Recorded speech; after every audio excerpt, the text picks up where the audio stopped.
मैकबीस का दूसरा ग्रंथ अध्याय 5।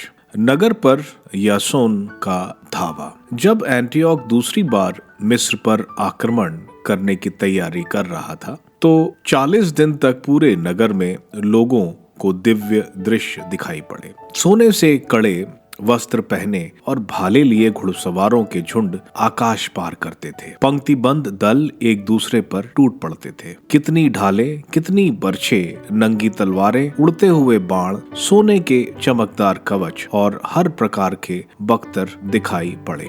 सब लोग प्रार्थना करते थे जिससे यह लक्षण शुभ हो। जब यह झूठा समाचार फैला कि एंटियोक मर गया तो यासीन ने 1000 से कुछ अधिक लोगों को लेकर अचानक नगर पर धावा बोल दिया। उसने दीवार पर तैनात सैनिकों को भागने के लिए विवश किया और अंत में नगर पर उसका अधिकार हो गया। मनेलास ने गढ़ में शरण ली। यासोन ने अपने सह नागरिकों में बहुत लोगों का वध किया। वह यह नहीं समझ सका कि अपने ही लोगों पर विजय वास्तव में भारी पराजय है। ऐसा लगता था मानो अपनी ही जाति उसका शत्रु है, किंतु वह शासन पर अधिकार करने में असमर्थ रहा। अंत में उसे अपने विश्वासघात के कारण कलंकित होकर फिर अम्मोनियों के देश भागना पड़ा। यासोन का अंत। उसका अंत बड़ा दुखद रहा। अरबों के तानाशाह अरेतास के सामने उस पर आरोप लगाया गया और उसे एक नगर से दूसरे नगर भागना पड़ा। सब लोग उसके पीछे पड़ गए थे। वह घृणा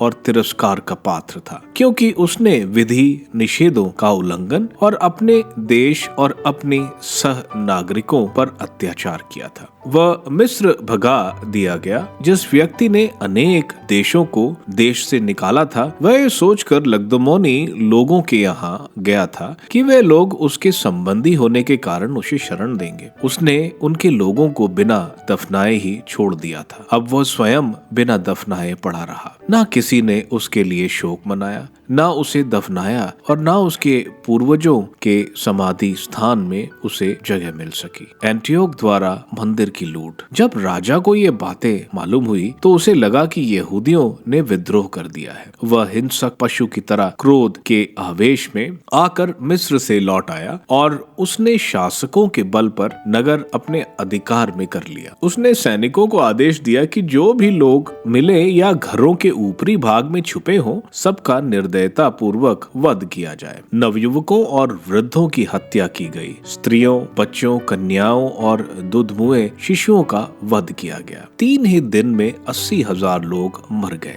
40,000 तलवार के घाट उतारे गए और उतने ही लोग दास के रूप में बेचे गए। इससे भी राजा को संतोष नहीं हुआ। वह संसार भर के सबसे पवित्र मंदिर में घुस आया। विधि निषेधों और अपने देश के विश्वासघाती मनेलास उसके आगे चल रहा था। उसने अपने अपवित्र हाथों से पवित्र पात्र और मनौती के वे उपहार छीन लिए जिनसे अन्य राजाओं और नगरों ने मंदिर की प्रतिष्ठा, शोभा और सम्मान बढ़ाया था। उसने अपने घमंड में यह नहीं सोचा कि प्रभु नगरवासियों के पाप के कारण थोड़े ही समय के लिए उनके प्रतिकूल हो गया था और केवल इसी कारण उस स्थान पर यह विपत्ति टूट पड़ी थी। यदि नगरवासी असंख्य पापों में नहीं फंस गए होते तो उसके साथ ठीक वैसा ही होता जैसे हेलियोडोरस के साथ हुआ, जिसे सेल्यूकस ने कोष का निरीक्षण करने भेजा था। उसे मंदिर में प्रवेश करते ही दंडित किया जाता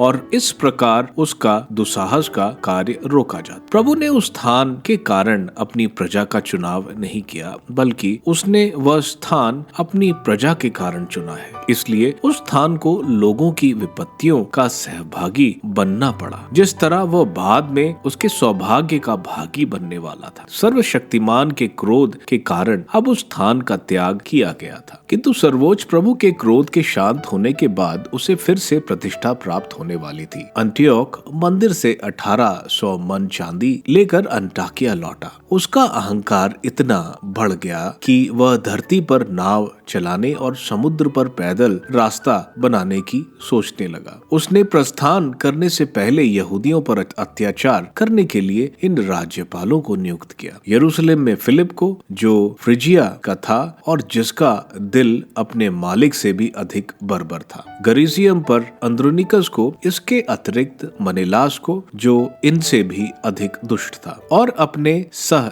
नागरिकों पर रौब दिखाता था। यरूशलेम में अल्पनियस का आतंक। एंटियोक ने सेनापति अल्पनियस को 22,000 सैनिकों के साथ भेजा और उसे सभी व्यवस्थ पुरुषों का वध करने और स्त्रियों तथा किशोरों को बेचने का आदेश दिया। उसने यरूशलेम आकर शांतिप्रिय व्यक्ति होने का स्वांग रचा। वह पवित्र विश्राम दिवस तक निष्क्रिय बैठा रहा और जिस दिन यहूदी विश्राम दिवस मनाने लगे उस दिन उसने अपने आदमियों को शस्त्रों से सुसज्जित होकर कव्याद करने को कहा। जब लोग सैनिकों को देखने निकले तो उसने उनका वध करने का आदेश दिया और इसके बाद उसने अपने सशस्त्र सैनिकों के साथ नगर में प्रवेश कर कितने ही लोगों को मार डाला। इस पर यूदा मकाबी 9 आदमियों के साथ लेकर उजाड़खंड की ओर भाग गया। वहाँ वह अपने साथियों के साथ पहाड़ियों पर जंगली जानवरों की तरह रहने लगा। वे अपवित्र होने के डर से केवल सब्जी खाते थे।